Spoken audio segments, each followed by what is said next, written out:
कादिर खान मंदोखेल साहब रहनुमा peoples party join कर रहे हैं।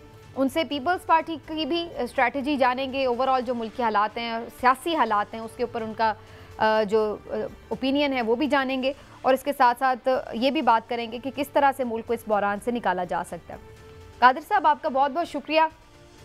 थोड़ी देर में हमें फैसल चौधरी साहब भी ज्वाइन कर लेंगे, लेकिन मैं आपसे बात का आगाज़ ज़रूर करना चाहती हूँ। सर, सबसे पहले तो ये फरमाइएगा कि क्या आपको नज़र आ रहा है इस गवर्नमेंट की जो एक स्ट्रेंथ है वो तो ज़ाहिर है पीपल्स पार्टी की वजह से है, जो कि कैबिनेट का हिस्सा भी नहीं है। तो आप लोगों की ये सपोर्ट किस तरह की सपोर्ट है कि जिसमें ना वो कहते हैं ना साफ छुपते भी नहीं, सामने आते भी नहीं, कि अगर गवर्नमेंट बनाने की आपने सपोर्ट दी है शहबाज शरीफ साहब को, तो फिर पूरी तरह उनके साथ मिलकर कैबिनेट का हिस्सा बनकर आप लोग उसकी जिम्मेदारी क्यों नहीं लेते? देखिए, बहुत शुक्रिया। सबसे पहले तो मैं इंतहाई माजरत के साथ थोड़ा सा अपना जुमला दुरुस्त कर ले। पीपल्स पार्टी को साम के साथ अपना शुमार करे। पीपल्स पार्टी की जगह पे आप साम बन जाए और आप बताएं कि जब हमारे पास पोजीशन ही नहीं है वफाकी हुकूमत बनाने का, सबसे बड़ी पार्टी जो है ना वो जो अगर अदाद शुमार से है तो वो मुस्लिम लीग नून है और दूसरा पीटीआई है, या पीटीआई पहला है नून लीग दूसरा है। हमारे पास तो वो चांस नहीं था, तो पीटीआई को हमने ऑफर की, उन्होंने रिफ्यूज किए। तो हमारे पास अगर हम नून लीग को भी ऑफर न करें तो आप मुझे बता दो, क्या ये वफाकी हुकूमत बन सकती थी? क्या ये असम्बली चल सकती थी? आप मुझे बता दो, हमारे पास क्या चाह रहा था? नहीं, मैंने तो मैं तो ये कोई समझ साफ रहा नहीं हूँ कहा, मैंने तो कहा है साफ छुपते भी नहीं, सामने आते भी नहीं। वो शेर है, उसका मैंने तो एक मिसरा पढ़ा है कि अगर आपने उन्हें सपोर्ट किया है तो वो उसमें तो आप मैंने वही शेयर आपको भी बना ले ली है जी। मैंने वही आपको बना लिया है। सांप को या जो नाम दे दे, आप बन जाए। तो आप मुझे बताओ, आपके पास क्या चॉइस होता? आप मुझे जवाब दे एक जुमले में कि अगर आप पीपल्स पार्टी की जगह होती, आपके पास इसी तरह 73 सीटें होती, आप अकेले में हुकूमत बना नहीं सकते थे, आप क्या करते? नहीं, मैं तो कह रही हूँ आपने अच्छा किया नून को हुकूमत बनाने दी, लेकिन मैं ये कह रही हूँ कि साथ पूरी तरह आप ले लेते ना, कैबिनेट मिनिस्ट्रीज भी लेते, पूरी तरह जिम्मेदारी उठा लेते। अच्छा, एक बात ये कि समीना बीबी, आपको याद होगा 16 महीने की हुकूमत की हमारी बड़ी तल्ख तजर्बा हुआ है। और तल्ख तजर्बा ये है कि उस वक्त भी मजबूरी थी, क्योंकि आपको पता है ना कि मुल्क दिवालिया बन गया, श्रीलंका बन गया। श्रीलंका को फौजों का और तुर्की की फौजों के हवाले देते थे, न जाने क्या क्या सूरत हाल थी। और वैसी ये भी बात हकीकत है कि मईशत खराब थी, आपकी हमारी जो इम्पोर्ट है वो बंद हो चुकी थी, एलसी बनाने के पैसे नहीं थे वगैरह वगैरह। और पेट्रोल का ये आलम था कि आप बाहर से मंगा नहीं सकते थे। आपने ईरान की बॉर्डर खोल दिए, वहां से आपने स्मगलिंग के जरिए अपना पेट्रोल का जो कोटा था वो आपने पूरा कर दिया। तो सारे एक रिकॉर्ड की बात है। लेकिन सवाल ये है कि लेकिन मुल्क तो बच गया, संभल तो गया, लेकिन वहां सूरत ये है कि बिलावल भुट्टो साहब के पास वजारत खर्जा थी, जहां इससे पहले सऊदी अरब ने आपको $3 अरब की 4% सूद पे, और फिर पिछली हुकूमत से खड़े खड़े ले लिए, लाओ जी हमारे पैसे वापस कर दो। तो चाइना से उधार लेके सऊदी अरब को देने पड़े। उसके बाद जाके जीएसपी प्लस के लिए जहां 16,000 अरब में सब्सिडी दी जाती है, हमारी जो बिजनेसमैन है या हमारी जो एक्सपोर्टर है पाकिस्तान को, वो आखिरी स्टेज पे आ गई कि वो कैंसिल हो जाए।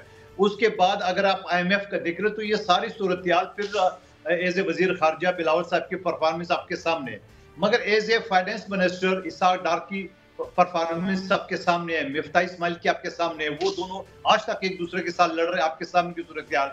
इस वजह से मैं ये समझ रहा हूँ, मेरे जाती ये ख्याल है कि CAC ने, हमारे सेंट्रल एग्जीक्यूटिव कमेटी ने सही फैसला किए कि इस मरतबा फुल फ्लज उन्हीं को दे दो। अच्छे की भी यही जिम्मेदार, बुरे की भी यही जिम्मेदार। ये तो नहीं होगा कि भाई हमारा खर्चा तो चल रहा है, नटशेल आप ये कह रहे हैं कि आपकी हुकूमत नहीं है।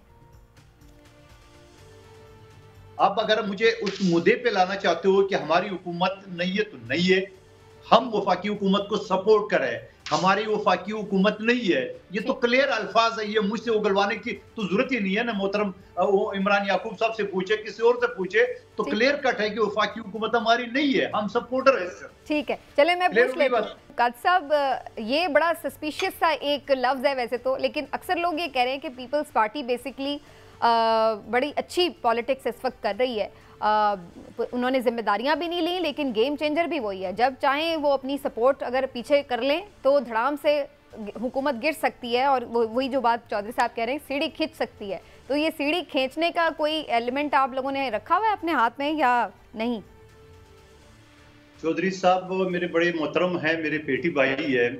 अब मैं इनसे ये पूछना चाह रहा हूँ कि सीढ़ी हमने कब खींची जो आप अभी से सीढ़ी हमारे हाथ में दे रहे हो? नंबर 1 बात, जो कि आपकी ख्वाहिश हो सकती है आपकी पार्टी का। दूसरी बात ये है कि आप मुझे बताते हुकूमत की डिफिनेशन क्या है? सपोर्ट करना हुकूमत नहीं होता है, हुकूमत के सीटों पे बैठ के हुकूमत होती है। आईनी सीटों पे बैठ के हुकूमत नहीं कहला जाता। हुकूमत का नाम है वजीर आजम और वफाकी काबीना, इसको हुकूमत कहते हैं। अगर आप सपोर्ट को भी हुकूमत कहते हैं, चलो आपको वाली बात मान लेता हूँ, यही सपोर्ट हम आपको भी देना चाह रहे थे, आपने रिफ्यूज की है। यही सपोर्ट जो है ना आप वापस भी ले सकते हो। लेकिन सवाल ये, अभी हमने सीढ़ी खींचे ही नहीं है और आप बातें कर रहे हो कि हम सीढ़ी खींचेंगे। सवाल ये है, अगर हम ये हुकूमत को सीढ़ी नहीं देते तो आप मुझे बताओ वफाकी हुकूमत बन सकती थी, कौमी असम्बली जो है ना वो बन सकती थी, तो ये तो सबको पता है।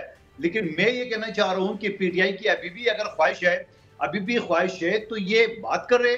और मैं ये कहूंगा खास तौर पे, मैं तो नून लीग से भी ये कहूंगा कि ये हुकूमत आप दे दें पीटीआई को। आपके पास सबसे बड़ा सूबा मौजूद है, आपने क्या करना है? पहले भी आपने सबसे बड़ा वो तो कहते हैं कि सर हम ले लेते हैं हुकूमत, लेकिन पहले हमारी सीटें तो वापस करें। सूरत हाल ये है कि उन बेचारों की तो रिजर्व सीटें भी नहीं वापस हो रही और उनकी जो जीती हुई सीटें हैं वो कहते हैं भाई आप कह रहे हैं चढ़ जा बेटे सूली राम भली करेगा। उनकी सीटें तो वो कहते हैं हमारी वापस करें, हम बना लेते हैं हुकूमत। अब बात ये है कि एक मुहावरा है, चौधरी साहब दिल पे नहीं ले, कि बुढ़िया को कोई शादी पे नहीं बुला रहे थे, वो कहते कि मेरे बिस्तरा जो ना सरदार के घर बिछा दे। हम आपको हुकूमत ऑफर करें, आप कह रहे सीटें भी दो। भाई कौन सी सीटें है? जिस इलेक्शन कमीशन ने आपकी पुख्तनख्वा हुकूमत बनाए, इसी ने ये सीटें दी है, जिसको भी दी है। मेरे साथ ज्यादती भी है, मेरे सीट तो 2 महीने पहले दे चुके थे। फैसल वाडा से तो मुझे, फैसल वाडा ने मुझे क्लियर कट बोल दिया आपको नहीं मिल सकती ये सीट, दे दी है मुस्तफा कमाल को। और आपने इलेक्शन वाला दिन जो ड्रामा था, पाकिस्तान में ये वाहिद हल्का है जहां फॉर्म 45 पहले डीसी और आरओ ने लिए साइन ब्लैंक करके, और फिर जिस तरह उनके खवातीन सारे वोट डाल रहे थे। आज भी मेरी एप्लीकेशन इलेक्शन कमीशन के पास है, उस पर कोई कार्रवाई नहीं। आज भी मेरे पिटीशन सिंध हाई कोर्ट पे, इसके ऊपर कोई कार्रवाई नहीं। सवाल ये है कि आपकी जो ख्वाहिशात है वो तो फिर आपकी पूरी नहीं हो सकेगी। अगर आपके साथ हुआ है तो हो सकता है उन बेचारों के साथ भी हुआ ही हो ना। आप अपना बता रहे हैं तो दैट मींस कि ये फॉर्म 45 47 वाली गेम। बिल्कुल आपने दुरुस्त फरमाया, मेरे साथ हुआ है। तो मैं एक वकील हूं, मैंने एक कानूनी फॉर्म है उसको मैंने अप्लाई किया हुआ है ना, चाहे इलेक्शन कमीशन हो या सिंध हाई कोर्ट हो। तो ये भी वकील है, अपनी पार्टी को मशवरा दे। आजकल वैसे ही वकील और इनकी पार्टी के सियासी लोगों की बड़ी आपस में चल रही है निशानाबाजी है। तो मैं ये समझ रहा हूँ कि ये वकील मशवरा दे कि बाबा आपकी जलसे जुलूस से कुछ नहीं है पाकिस्तान के 77 साल तारीख में। कादर भाई जो इलेक्शन कमीशन पे अदम एतमाद है वो जनाब का इनफरादी है या पार्टी का फैसला भी है? क्या पार्टी इलेक्शन कमीशन पे एतमाद करती है? आपकी तो अदम एतमाद आ गई सामने। देखिए मैं पार्टी का तर्जमान नहीं हूँ चौधरी साहब, मैं तो एक अदना सा रुकन हूँ। मेरे साथ ज्यादती पूरे दुनिया ने देखी है। पाकिस्तान का कोई भी आदमी से आप पूछो वो बोलेंगे मुस्तफा कमाल जो 11 साल जिसको इस्तेमाल किए, कभी अल्ताफ हुसैन के खिलाफ, कभी एमक्यूएम के खिलाफ, तो उसका तो हक बनता है। मैं खुद कहता हूँ हक बनता है। इतना बड़ा बंदा इस्तेमाल हुआ है तो वो एक सीट भी नहीं बनता है इनके। कादर खान मंदोखेर को गोली मारो, मैं तो वैसे सोशल वर्कर हूँ, सारा दिन वैसे चीखता रहता हूँ थाने कोर्ट कचहरी में, मैं तो अपना गुजारा कर ही लूंगा। अच्छा सर ये फरमाइए मंदोखेल साहब, फैसल वावडा साहब सेनेटर बन गए हैं, उसमें आप लोगों की सपोर्ट भी हासिल रही है और ख़ुद पीपल्स पार्टी के बहुत से लोग वोकली ये कह रहे हैं कि बस ये बन गए हैं लेकिन ये कोई पीपल्स पार्टी की सियासत नहीं है कि इस तरीके से उनको बनाया जाता, जिन्होंने आपकी पार्टी ज्वाइन तक नहीं की। आपकी क्या राय है? फैसल वावडा को क्यों आप लोगों ने स्पेस दी सेनेटर बनाने के लिए? देखिए पहली बात तो ये है कि फैसल वाडा के साथ मैंने खास तौर पे ज़ाती तौर पे बड़ी सियासी लड़ाई लड़ी है। उन शख्स को मैंने कौमी असम्बली से नाइल करार दिया है, उस शख्स को मैंने सेनेट सीट खाली करा दिया है, वो नाइल करार दिया था या तो बाद में सुप्रीम कोर्ट ने उनको नाइल करार दे दिया है, वो भी सारा मुझे स्टोरी पता है। लेकिन साथ साथ फिर उसके बाद वो आसिफ अली जरदारी साहब के पास गए और इन सब कुछ के बावजूद, और जरदारी साहब चूंकि हर किसी को बेटा कहते हैं और हमारे पास सीटें थी, हमारे पास सेनेट का सीट यानी हमारे पास 10 सीटें, 11वां सीट की हम वो नहीं थे हमारी पोजीशन, हमारे पास सिर्फ 6 सीट वोट थे जो एक्स्ट्रा थे।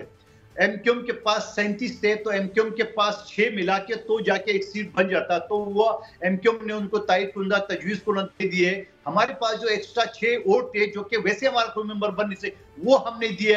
तो मैं समझ रहा हूँ उस शख्स से जिससे हमने सेनेट की सीट भी छीन ली है, कौमी असेंबली की भी छीन ली है, और उसके बावजूद वो हमारे सरबराह के पास आता है और उसको बड़ा मानता है। तो मैं कहता हूँ अब मेरा दिल चाह रहा है ये कह दूं बस कर पगले, रुलाएगा क्या? जो आपने इतनी मंजरकशी की है ना फैसल वावडा साहब के साथ, इतना जुल्म सितम जो हो गया है